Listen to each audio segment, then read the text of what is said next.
The food that we eat is what we are made up of. We eat good things, our body develops a sattvic inclination, comes into the mode of goodness. And if we eat garbage, then our body also transforms accordingly.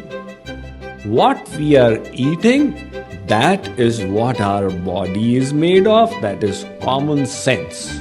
More importantly, our mind is also made of that. People come to me, Swamiji, gussa bahut aata. I have this problem of anger, extreme anger. I said, do you eat chilies? I love chilies. That is causing the anger. It's enhancing the tamogun, the mode of ignorance. Give it up. I can't give it up. Then you can't give up anger as well. There's a direct link between the food and the mind. And the Chandogya Upanishad has a story in this regard. The Guruji was teaching his disciples that food has an impact on the mind. So the disciples said, Guruji, this does not seem plausible to me. The mind is subtle and food is gross. How can there be a connection? The Guruji said, all right, stop eating. He made him fast for 15 days. And he said, do you remember these mantras?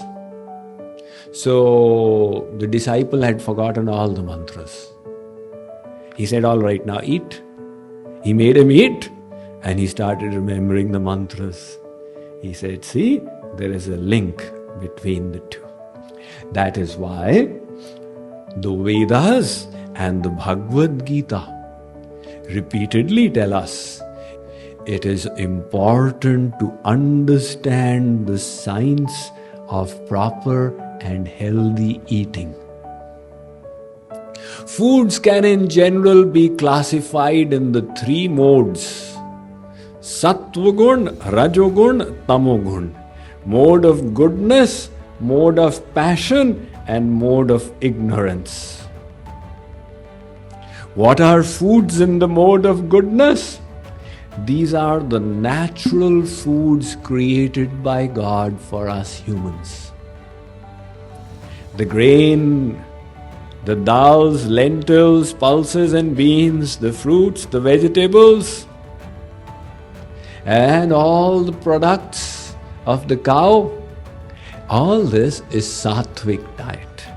When you take it properly, in moderation, it makes your body Sattvic, brings it into the mode of goodness, makes your mind Sattvic, peaceful, calm, composed. So this is Sattvic diet. However, the same food, when you take it to the extreme, overcook it, too much of salt, or too much of chilies, or too much of sugar, or too sour, in other words, anything too much in it, then it becomes rajasic. It comes into the mode of passion. You are then eating to gratify the palate. You have to eat to live and not live to eat. But that is what we are doing in the mode of passion. So when we eat foods in the mode of passion, it sends the mind into a spin, enhancing the worldly aspirations, increasing the worldly desires to see, touch, taste, feel, hankering for worldly enhancement. That is the characteristic trait of the mode of passion. There is then the mode of ignorance, tamogun. So what is tamasic food? Food that has putrefied, that is stale, that is dry, that is addictive, and all the meat products.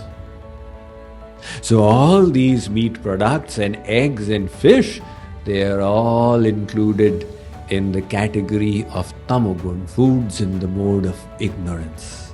So when we take such foods, the body and mind take on such a disposition.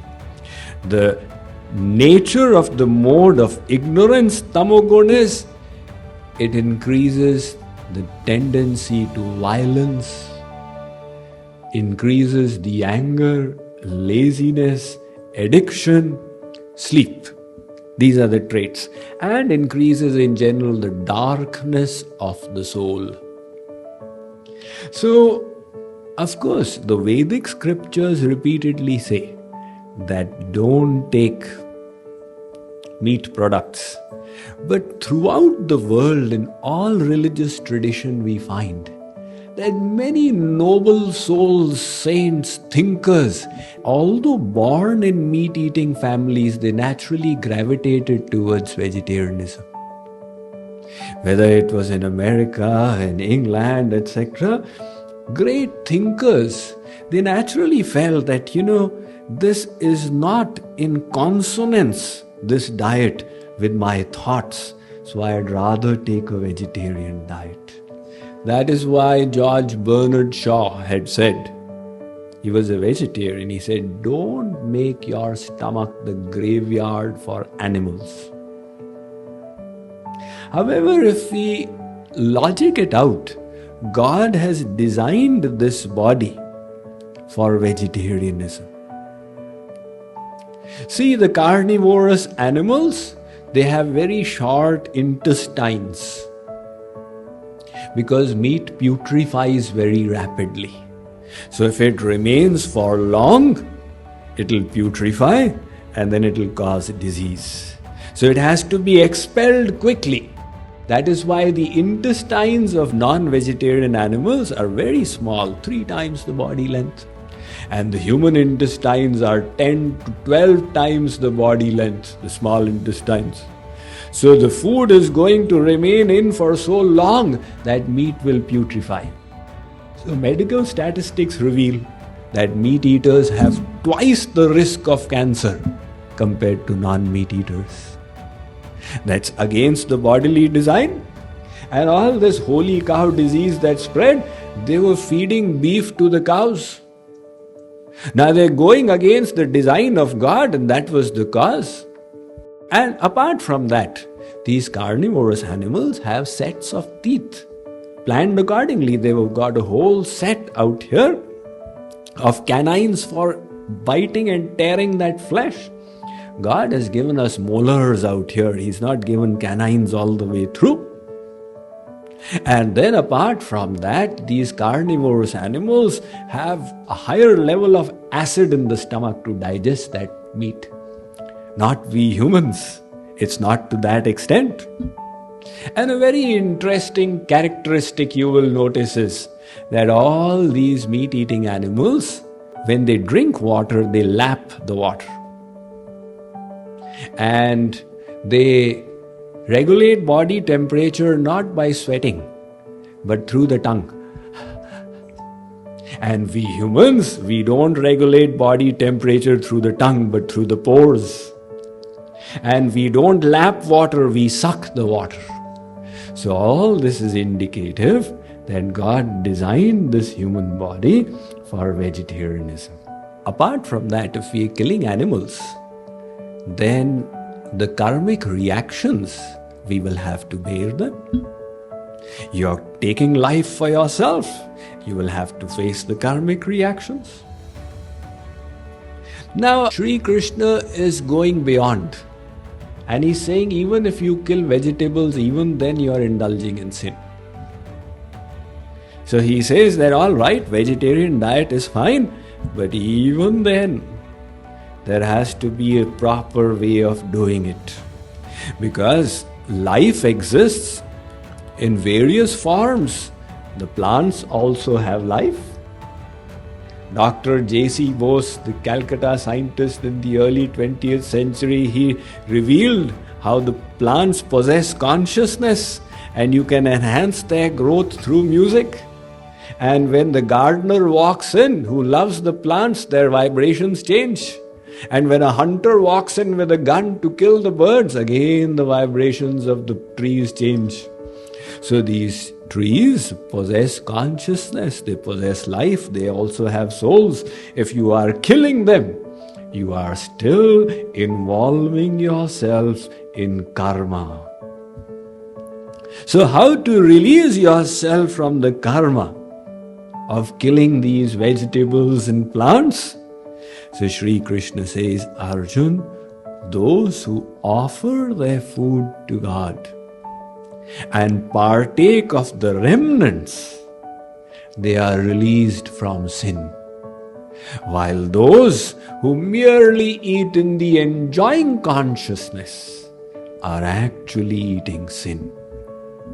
So the difference out here is in the internal attitude. If our attitude is, let me enjoy this, let me enjoy that, then face the karmic reactions.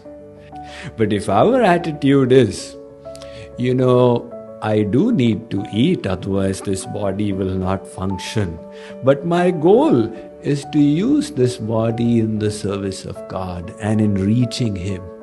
So that is why I have to take care of it. So whatever I eat, first let me offer it to God. Oh Lord, you please accept this, and then I will partake of it as your remnant.